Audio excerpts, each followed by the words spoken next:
it doesn't make sense how she does her business. It's not where Deborah Winfrey had expected to be on New Year's Day. She was supposed to be recovering from neck and back surgery at a Houston hospital. Instead, she's in her bedroom in Nederland without proper medical supervision. They said that I didn't have any insurance benefits, that my insurance had been canceled.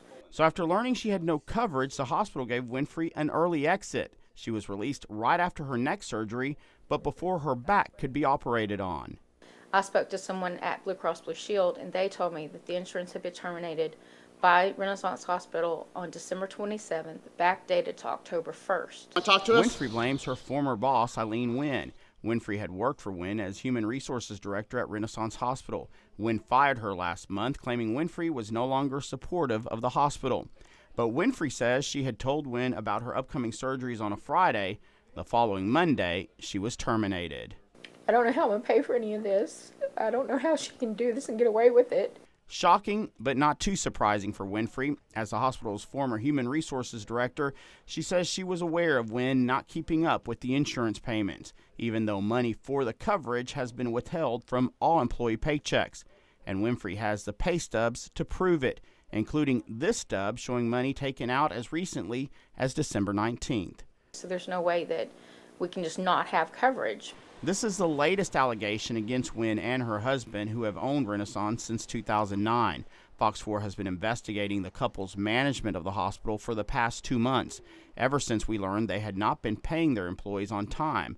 In fact, they still have not received paychecks they were supposed to get more than a week ago.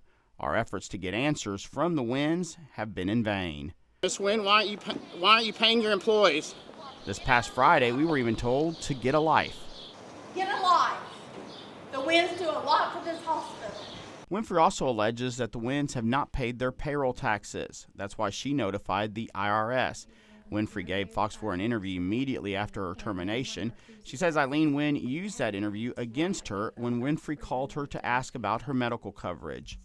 Then she proceeded to tell me that this was my fault because I had contacted the media and let them know what was going on, so I hurt the hospital by my actions. So apparently this is my punishment. But Winfrey says she's not the only one being punished. She says Eileen's actions are affecting the entire hospital staff.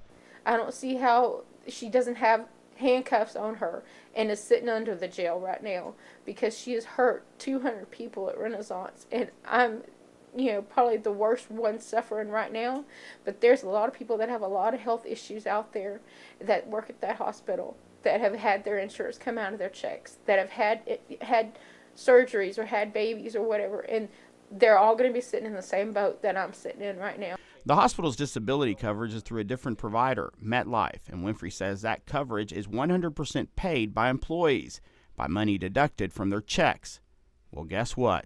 Short-term disability policy that was going to take care of all my medical, worries and make sure I had insurance and everything that I was supposed to have money for. I don't qualify for it anymore because she stopped paying the damn insurance.